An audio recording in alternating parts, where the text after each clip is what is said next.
Picks. Welcome back. Steve Dangle here with another episode of Steve's Hat Picks presented by Warrior Hockey as we look back at the best in the week that was. Pretty busy week. Like 14 teams got eliminated on the same day. How often do you see a trade of significance in the second round? That's not even going to be in this video. Don't worry, we have others. But every time I sit down to make one of these videos, I'm like, oh boy, it's only been a week. And then Drew and I look at the list of plays and it turns out everything has happened. Like for example, we got to start with a play that happened in the first round. Flames fans may want to look away.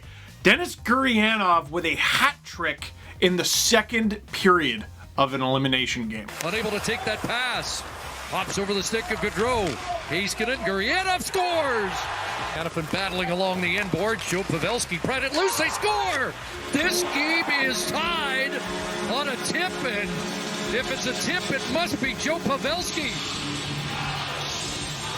Well, the celebration certainly tells you that, and Pavelski's always had a nose around the net, knows how to get himself into the spot, and once he's there, I don't know if there's a better guy in the National Hockey League at tipping pucks. End to end, Gurianov charging back down one-on-one, scores! Denis Gurianov again! Oh, buddy. Now, I was recently reminded of a video that I shot for the NHL's Twitter and Instagram accounts on March 11th. And the reason that I forgot about it is March 11th was the day the NBA season was canceled and the day before the NHL season was postponed. Neither season was canceled, both were postponed. It's a bad habit. But at the time, all the way back in March, we were prepping for the beginning of the playoffs. And I was asked who my breakout player was going to be. I said Gurianov, man. Cheering for an Eastern Conference team. I only got to see him play twice, but in both those games, he's a game breaker. Wicked wheels. And as he adds finishing ability to his game, because he's still got room to grow, this guy's gonna be a player, man. And for the Dallas Stars, at very least, it did not stop in the first round, much to producer Drew's chagrin. Drew, if you could just show a little bit of Dallas's handiwork against the Avalanche, please. For that kind of thing. There's a goal. Tyler Seguin. Lexiak moves up. Blake Como fires, scores. Flipped away and down the ice and pinned. Striding after that in front, Radulov scores.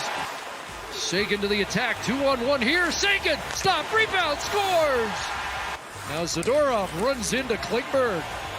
Chance here, scores! Wow. Hopefully next week we see some more Avalanche there in the hat picks, Drew. Otherwise, this series is going to be over in a hurry. Going back to the first round again, we have a wicked play from, is it Elias Pettersson, Brock Besser, Quinn Hughes, Tyler Motte. Ryan O'Reilly's got the puck. Alex Pietrangelo breaks his stick. Maybe a chance for Motte here. Tyler Motte attacking.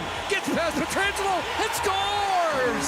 Short-handed beauty for Tyler Motte.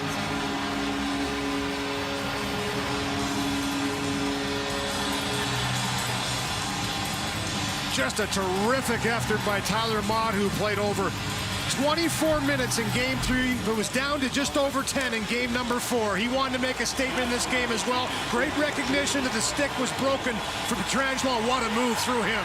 Challenge the man that doesn't have the stick. That's exactly what he does. Gets his feet moving early. You all owe Tyler Motte an apology right now. I guess this is why they play the games, eh? Career high in goal scoring is 9, but he's got 4 goals in 11 games so far in these playoffs, and that was the nastiest one. I don't care if Pietrangelo didn't have his stick.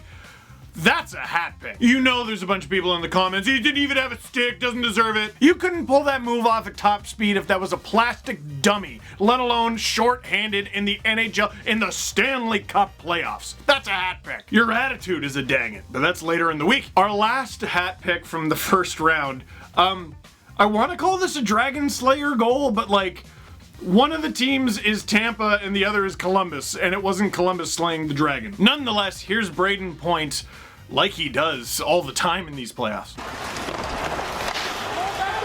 Korpisalo, across to Savard, back across, he goes to Gavrikov, off his skate, Kucherov centers, Point and scores! Brayden Point has done it again! The overtime winner ends the series!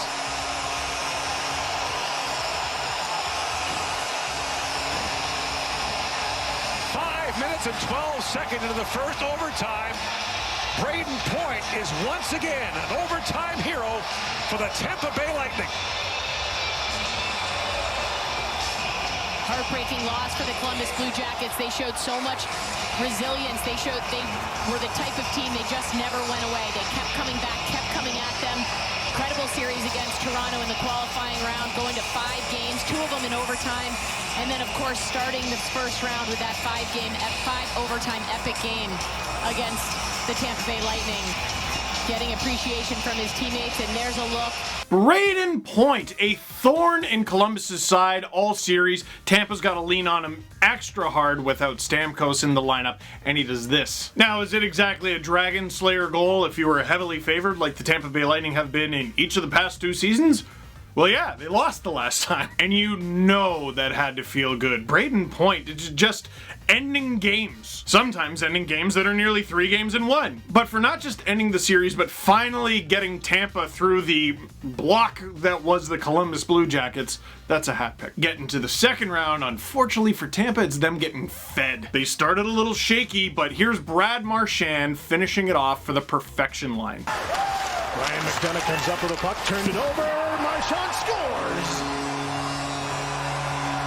Lightning quick against the Lightning. You didn't have to deal with this kind of pressure. This line is just relentless from the back pressure. McDonagh thinks he's got some time. Instead, a quick lift of the stick, secondary support, Bergeron to Pasternak. He knows exactly where his line mate is. How about that even? Just a saucer pass to add to it. McDonagh's got time. No, he doesn't. Saucer pass, back of the net. Vasilevsky was just getting up. Bradley. One of the things I always find amazing about the perfection line, that being Brad Marchand, David Pasternak, and Patrice Bergeron, is they always seem wide open. How do you leave guys like that wide open? Well, I think the answer is because they have 3 guys like that. I know Tampa getting through Columbus, oh, they're a wagon this year. Oh boy, if the Bruins start to get hot, and I think we're already there, the East is in trouble. That's a hat pick. Now that game was at least close. Not Vegas and Vancouver. Centers, loose in front, Marchessault scores! Another great play by Motte. Shot kicked away, rebound, in front, scores! Up high for Schmidt again. Schmidt scores! Here's a race, and Tuck's gonna win it. Alex Tuck scores! In behind it goes for Stevenson. Stone in front, scores! Oh! Now, at the time I'm shooting this video, we're only through game 1 of this series, and Vegas is smoking Vancouver, which is it's a shame, because I really predicted big things for the Canucks. They seemed like this year's Cinderella. And Vegas is out here turning everyone into pumpkins. Just watching Vegas work. That's a hat pick. And last but not least, speaking of teams you should not sleep on in the East, I was talking about the Bruins, the New York Islanders picking the Flyers apart. Barzal, Eberle back to Matt Barzal, relays that in front, score! Anders Lee off the wing on a beautiful passing play, and it's 3-0 New York Islanders. He couldn't have had very much room to get that in the goal behind Carter Hart. No, but how about the precision passing and the quick through the neutral zone to gain the zone and then side to side. Flyers are thinking offense, turnover. Barzal, you got to respect his speed in the middle, and as he drives through, he takes the defenseman down with him and Niskanen. But how about this pass? Eberle, a little flip pass, and that one tape to tape through Farabee, who is coming back. And I'm sure for Carter Hart, he's thinking maybe Farabee is going to get there. Nope. That is shinny. Are you allowed to advance if you only play shinny? Predicting the outcome of the Stanley Cup playoffs is tough, and I strictly go by paper. This year I'm going so much more by feel. If I look at the Caps on paper and I look at the Islanders, I'd probably pick the Caps. But the feel heading into all of it, the Caps were not playing well, and the Islanders, well-oiled machine, Barry Trotz, and look what happened. Flyers against the Habs, they won, but they didn't look crisp. The Islanders looked dominant, so I picked them in this series. In game 1, we got that. That's a hat pick. That's bullying, is what that is. So, what'd you think of this week's edition of Steve's Hat Picks, brought to you by Warrior Hockey? Leave a comment in the comment box down below. I know we always got it right? So that is it for this one. Thank you very much for watching. Click like if you like this video. Click subscribe if you really liked it. Tell all your friends that the Avalanche are down 2-0 at the time I am shooting this. Is your friend not Drew? Mine is. Sort of. I mean,